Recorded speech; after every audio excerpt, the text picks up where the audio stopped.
भारत चीनी भाई भाई एक ऐसा लाइन जो कि सारे भारतीयों को चाइनीज के ऊपर भरोसा दिला चुका था और उन्हीं चीनियों ने भारतीयों के उस भरोसे के पीठ पीछे खंजर घोंपा था। जी हाँ, बात कर रहा हूँ 1962 में हुई साइनो इंडियन वॉर यानी इंडिया और चाइना के बीच में वॉर। साइनो यानी चाइना में रहने वाले लोगों को साइनो कहा जाता है। ये युद्ध कहाँ हुआ था, किस वजह से हुआ था और कैसे परिस्थितियों में हुआ था, ये सभी चीजें पूरी डिटेल में आपके सामने इस वीडियो में एक्सप्लेन करूंगा, इसीलिए इस वीडियो को लास्ट तक जरूर देखना। बात शुरू होती है 1949 में, जब पीपल्स रिपब्लिक ऑफ चाइना यानी मेनलैंड चाइना जो कि आज का चाइना है उसका जन्म हुआ था। चाइना के पैदा होते ही उसके अगले साल यानी 1950 में उन्होंने तिब्बत पे अटैक कर दिया। उस वक्त तिब्बत के स्पिरिचुअल और पॉलिटिकल लीडर थे दलाई लामा। चाइना ने तिब्बत पे हमला करने का कारण यह बताया था कि इतिहास में तिब्बत हमेशा किसी न किसी चाइनीज राजा के अंडर में रहा है, इसीलिए वो तिब्बत को चाइना का ही एक हिस्सा मानते हैं। चाइना की इस नीति पे सारे वेस्टर्न कंट्री बहुत ज्यादा निंदा करते हैं, लेकिन भारत इस पे चुप रहता है क्योंकि भारत चाइना के साथ ऐतिहासिक संबंध खराब नहीं करना चाहता था। और यही चीज भारत के लिए एक बहुत बड़ी सिरदर्द बन गई, क्योंकि पहले तिब्बत भारत और चाइना के अंडर एक बफर का काम करता था, यानी चाइना के बॉर्डर और भारत के बॉर्डर के बीच में तिब्बत था। लेकिन 1950 के बाद चाइना और भारत का बॉर्डर एक ही बन चुका था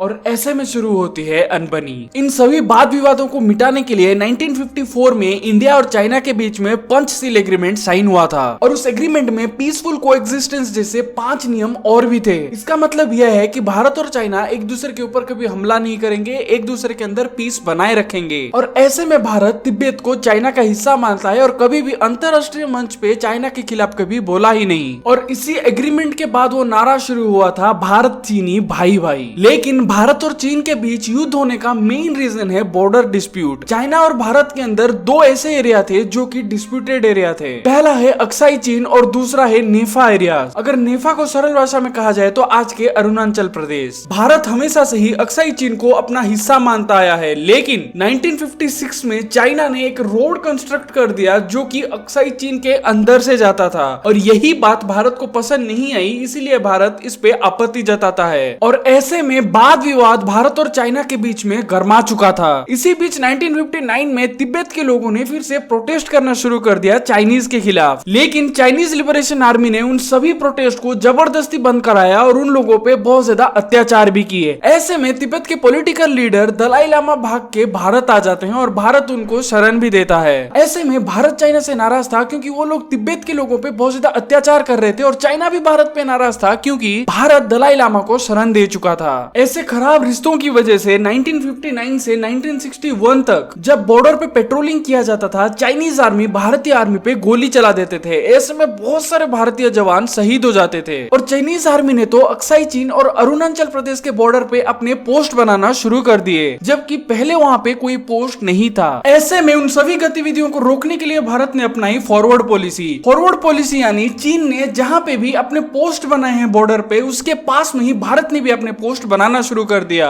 और वहाँ पे पेट्रोलिंग भी ज्यादा करके डोमिनेट करने की कोशिश की। पर चाइना को यह बात बिल्कुल भी अच्छी नहीं लगी, इसीलिए बाद में चाइना ने वॉर का रीजन बताते हुए कहा कि भारत ने जो फॉरवर्ड पॉलिसी अपनाई थी उससे चाइना को यह लगा कि भारत तिब्बत को आजाद करना चाहता है या तिब्बत को हथियाना चाहता है और ऐसे में चाइना ने भारत पे हमला कर दिया। ये वॉर 20 अक्टूबर को शुरू होके 21 नवंबर में खत्म हो गया था, यानी पूरा एक मंथ चला था ये वॉर शुरू होने के 4 दिन के अंदर ही चाइना भारत के 60 किलोमीटर अंदर तक आ गया था। लेकिन 4 दिन बाद ये वॉर 3 हफ्ते के लिए बंद हो गया था और भारत और चाइना के अंदर नेगोशिएशन शुरू हो चुका था। नेगोशिएशन के समय चाइना भारत को बहुत ही ह्यूमिलेटिंग कंडीशन दे रहा था, जिसके बदले चाइना वॉर बंद करेगा, लेकिन भारत वो सभी कंडीशन को मानने से इनकार कर देता है और 14 नवंबर को फिर से ये वॉर शुरू हो जाता है। इसके बाद 21 नवंबर में चाइना यूनिलेटरल सीज फायर का अनाउंस करता है, यानी अपनी तरफ से युद्ध विराम करता है और युद्ध विराम की घोषणा करते ही वो भारत के जो 60 किलोमीटर अंदर आ गया था अरुणाचल प्रदेश से, वो वापस चला जाता है, लेकिन अक्साई चीन को अपने कब्जे में रख लेता है। अब आप लोग सोच रहे होंगे कि आखिर चाइना ने ये युद्ध विराम क्यों घोषणा की थी। इसका मेन रीजन ये था कि अमेरिका अपने सोल्जर्स और फाइटर जेट्स भारत के मदद के लिए भेजने वाला था और अगर ये वॉर थोड़ी दिन और भी चलती तो यूएसएसआर, यूके और यूएसए भारत के सपोर्ट में आने वाले थे।